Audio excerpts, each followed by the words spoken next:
Ganitong oras talaga, no? Mula kanina, kasi medyo mainit. So, ganyan ang paghinga ko talaga.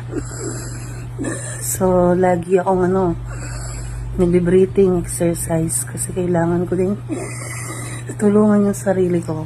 Lalo yung mga baga ako na lumakas. Yung pamamaga ng mukha ko, dala ng steroids sa mga pimples ko. Pimples, di ko lang pimples yan or allergy dahil sa gamot. So, dito lang ako sa bed ko. Pati Arenola dyan sa side. Mula paglabas ko sa hospital nung nakaraang araw.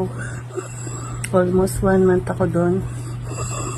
Dito lang ako sa bed kasi mahina pa yung katawan ko, yung mga paa ko. Di ako nakatayo ng matagal. Tapos,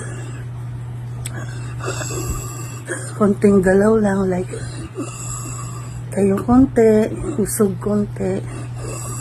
Matindi yung hingal ko kasi nga, dahil sa matagal na confinement din, humina yung katawan ko do. Nung nasa hospital ako, nag-exercise pa rin naman ako 2 times a day. Pero dahil sa gamot nga, yung steroids, side effect din niya yung ihina yung mga muscle mo. So, kahit sobrang pagod pa, hingal, kahit nag-back to zero ako, tinutuloy ko pa rin kung ano yung turo sa akin sa pulmo rehab.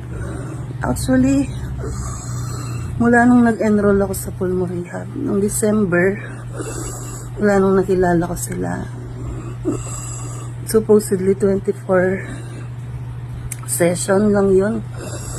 So, meron pa akong di natapos na 2 session.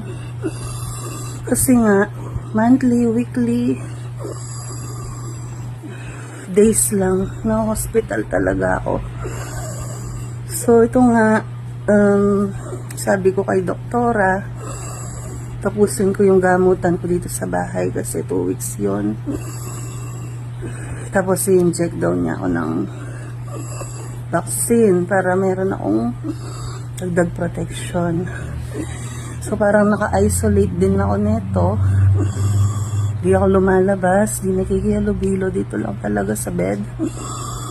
Wala akong ginagawa kundi breathing exercise, muscle exercise, mag-relax, matulog, bumawi,